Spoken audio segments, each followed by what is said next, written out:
வணக்கம். எனக்கு உடம்பு சரியில்ல. 2 நாள் அம்மா வீட்டுக்கு போகணும். யாராவது சமைச்சு குடுத்தா நல்லாயிருக்கும். எங்கேயாவது போய் 2 நாள் தங்கிட்டு வரலாம் அப்படின்னு நெனச்சா, என் வாழ்க்கையில அது நடந்ததில்ல. இனி நடக்க போறதும் இல்ல. யாராவது வெக்கேஷன் போகணும்னா, எங்கேயும் போகாதீங்க. எங்க வீட்டுக்கு வாங்க. என்ன வேணும் உங்களுக்கு? எல்லாமே இங்க இருக்கு. இவங்கள விட்டுட்டு என்னால எங்கேயும் போக முடியாது. சார் நாட்டு நடப்ப தெரிஞ்சுக்கிறாராம். நியூஸ் பார்க்குறாரு. எல்லாருமே வெக்கேஷனுக்கு அங்கே போவாங்க, இங்கே போவாங்க. எங்கேயாவது ஒரு இடத்துக்கு போவாங்க.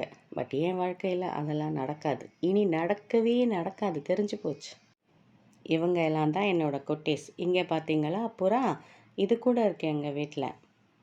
இது என்ன பிரமாதம்! இதை விட ஸ்பெஷல் ஐட்டம் ஒன்று இருக்குது. இங்கே பாருங்கள், நல்லா உத்து பாருங்கள். இது எனக்கு பிடிக்கவே இல்லை. இதை எடுத்து தூக்கி போடுங்க சொல்கிறேன், கேட்கவே மாட்டேங்கிறாங்க. இது வந்து தவளை. தவளை பிக் சைஸ் தவளை. எனக்கு ஏதாவதுன்னா கேட்க ஆள் இல்லை, ஃபோன் பண்ண ஆள் இல்லை. இவங்களுக்கு உடம்பு சரியில்லையா, ஃபோன் பண்ணி விசாரிக்கிறாங்க. கம்ப்ளைண்ட் பண்ணுறாங்க. காலில் அடிபட்டுடுச்சான். அது வந்து காலை தூக்கி காட்டுறாரு, எனக்கு காலில் அடிபட்டுடுச்சுன்னு.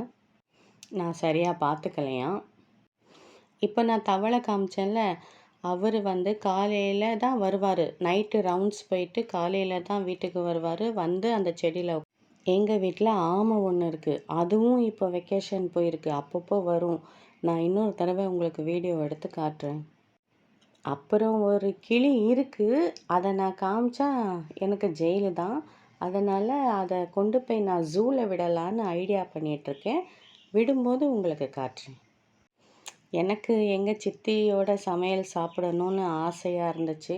என்னால் இந்த வீட்டிலேருந்து போக முடியாது. அதுக்கு தான் இவ்வளோ கதையும். இவங்க காலையிலேயே வந்துடுவாங்க. காலையில் வந்து கத்திக்கிட்டே இருப்பாங்க. நான் சாப்பாடு போடுற வரைக்கும் கத்திக்கிட்டே தான் இருப்பாங்க. நான் லேட் பண்ணால் உள்ளவே வந்துடுவாங்க. உள்ளே வந்தால் ஒன்றும் பிரச்சனை இல்லை. நாய் இருக்கிறதுனால அதை பிடிச்சிரும், கடிச்சிரும். அதனால் நான் விரட்டி விட்டுருவேன். சித்திக்கிட்ட சொல்லியிருந்தேன், எனக்கு குழம்பு செஞ்சு எடுத்துகிட்டு வாங்கன்னு. அவங்க எடுத்துகிட்டு வந்தாங்க. நான் சமைக்கிற சமையல் சாப்பிட்டு எனக்கு ரொம்ப போர் அடிச்சது. அதனால் அவங்கக்கிட்ட சொல்லியிருந்தேன், எறா கட்லைட், மட்டன் குழம்பு, சாம்பார், இதெல்லாம் நான் கேட்டது. வாங்க சாப்பிட்லாம்.